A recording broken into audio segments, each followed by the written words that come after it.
about one of the greatest sports brands in the world.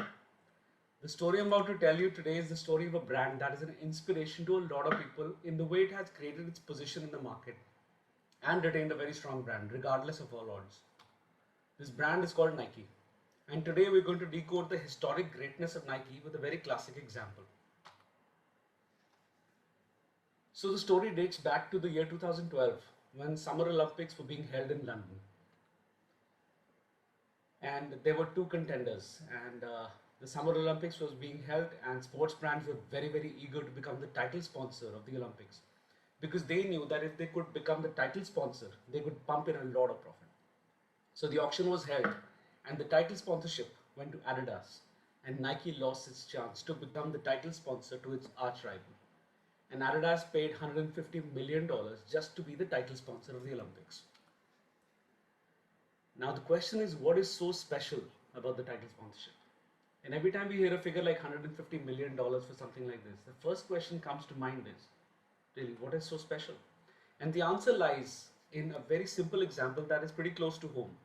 That is Vivo's title sponsorship of the IPL. Now when you understand that Vivo paid about 2200 crores just to get the IPL called Vivo IPL, it is intriguing, and that's when I looked around at the growth of Vivo between 2018 and 19. And as it turns out, in 2018 quarter 1, that is just before the IPL started, Vivo was shipping about 2.1 million units. But 1 year later, after the IPL happened in the same exact quarter in 2019, Vivo was shipping 4.5 million units. That's a staggering growth of more than 100% in the world's largest mobile market. And this is the reason why title sponsorship of any popular sports event is a goldmine investment for any company. And that's the reason why Olympics was like a golden gateway for Adidas to get way ahead of its competitor Nike. And specifically, this also sat down with the Olympic Committee to try and make sure that they make such stringent rules that no other brand, let alone Nike, will be able to steal their thunder by actually associating their name with the Olympics.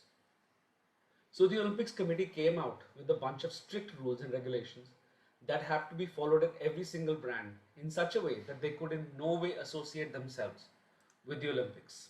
And this also included a list of words, which included the words London Olympics, Summer Olympics, 2012, the rings of the Olympics, and so on. So theoretically, it was made impossible for any brand to get associated with the Olympics in any way that would steal the thunder of Adidas as a brand.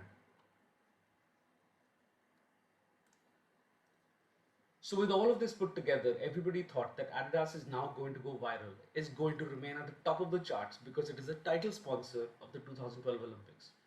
But you know what? There was a slight twist in between.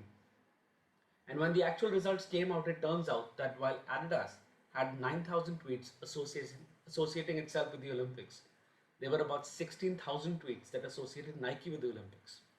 Not just that, during the tenure of the Olympics, that is starting from the opening ceremony to the closing ceremony, Adidas added about 12,000 followers to its social media, while Nike added 57,000. And the cherry on the cake is that there was a survey which was conducted in the US after the Olympics, where people were asked, who do you think is the title sponsor? And 27% of those people thought that Adidas is the title sponsor, but Nike was identified by 37% of the people as the title sponsor. Which means what? Millions and millions of people were thinking that Nike was the title sponsor of the Olympics and not Adidas. So the question is, without being the title sponsor, without spending $150 million, without even using the keywords to associate itself with the Olympics, how is it even practically possible for a brand to acquire more publicity than the real title sponsor? And that is where the legendary strategy of Nike comes into play. So the first thing that they understood was, regardless of how complex the system is, there is always a loophole. And imagine they found three. The first loophole they found was, regardless of whoever is the title sponsor, the athletes were free to choose whichever shoe they wanted. And that is the reason why Nike hired 400 Olympians to be its brand ambassadors and just asked them to wear the Nike shoe that they were given. And Nike came to front with a quirky line of shoes, which was named as Volt. And they distributed these yellow, green, fluorescent colored shoes to the athletes to be worn during the matches. And the reason why they specifically chose this particular fluorescent color is because the color was in perfect contrast with the tracks of the Olympics.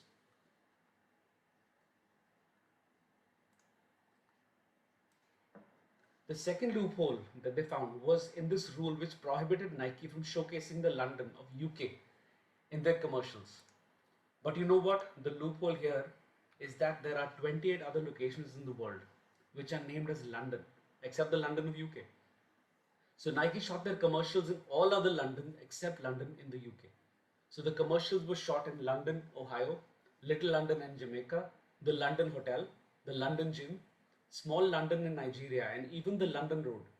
And very smartly, Nike was able to place the word London in all of its commercials legally.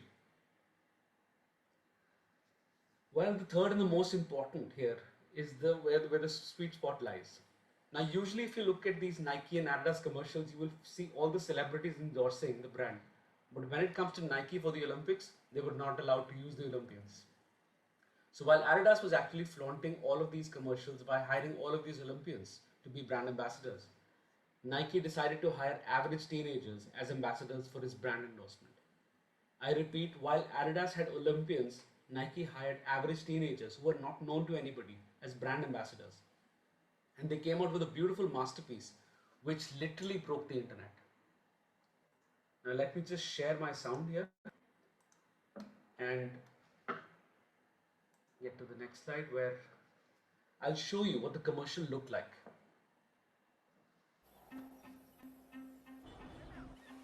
There are no grand celebrations here, no speeches, no bright lights. But there are great athletes. Somehow we've come to believe that greatness is reserved for the chosen few, for the superstars. The truth is, greatness is for all of us. This is not about lowering expectations.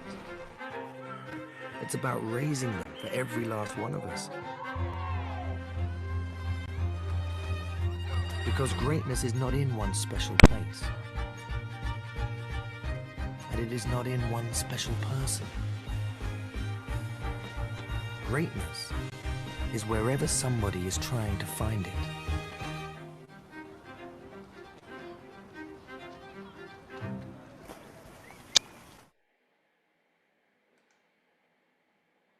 Did you notice the word London featured throughout the commercial? And if you looked at the commercial closely, you must have realized that just like Coke leveraged the emotion of happiness to communicate its idea, Nike leverages the emotion of inspiration to communicate its idea. In both cases, both of these brands were trying to give you an involuntary experience of their commercial. And if you look at Nike's commercial even more closely, you will see that they don't want to talk about Usain Bolt. They want to talk about the Usain Bolt spirit within each and every individual, just like you and me. And if you're somebody who's pushing your limits every single day to become a better version of yourself, Nike commercial is literally depicting your own story. And because Nike managed to strike a chord with the local champions, it was able to go trending and trending number one on YouTube 1 week after the Olympics started with 4.5 million views, as compared to that Adidas was at number 3 with only 2.9 million views. And that is how, without being the title sponsor, without paying $150 million, without actually using the banned keywords, Nike managed to steal the thunder from Adidas and emerged as the champion in this marketing war. Now, obviously, everything has to have its lessons, and we've got 3 very important lessons to learn from this. Number 1, do you realize that even if Nike had not tried so hard, if the Olympics happened without Nike coming out with its Find Your Greatness commercial, people would still remember Nike, right? Nike wouldn't be forgotten, and yet Nike put in this extra effort to actually come out with a beautiful commercial to beat Adidas in spite of all odds. And that is because Nike as a brand realizes that the only difference between ordinary and extraordinary is that little extra. And in this case, it's Nike's efforts to emerge as a legend in spite of all odds. Number 2, people might forget what you said, but they will never forget how you made them feel. And Nike's commercial is a classic depiction of this quote. So if you pick up some work to do, just make sure that it's remarkable. Because in this world, 99% of the people are good, but 1% are great. And that is only because they choose to be great. Because every single champion today understands that good is imperative, but greatness is always a choice. Number three, the last and the most important, like the legend says, somehow we have come to believe that greatness is meant only for a chosen few, that greatness is only meant for the superstar. But the truth is, greatness is for everyone. It is not about lowering the expectation, but about raising it for each and one, every one of us. Because greatness is not in one special person or one special place. Greatness is wherever somebody is trying to find it. So the question I want to leave you with here today is, friends, what are you doing to find your greatness? Thank you everybody for being here for me.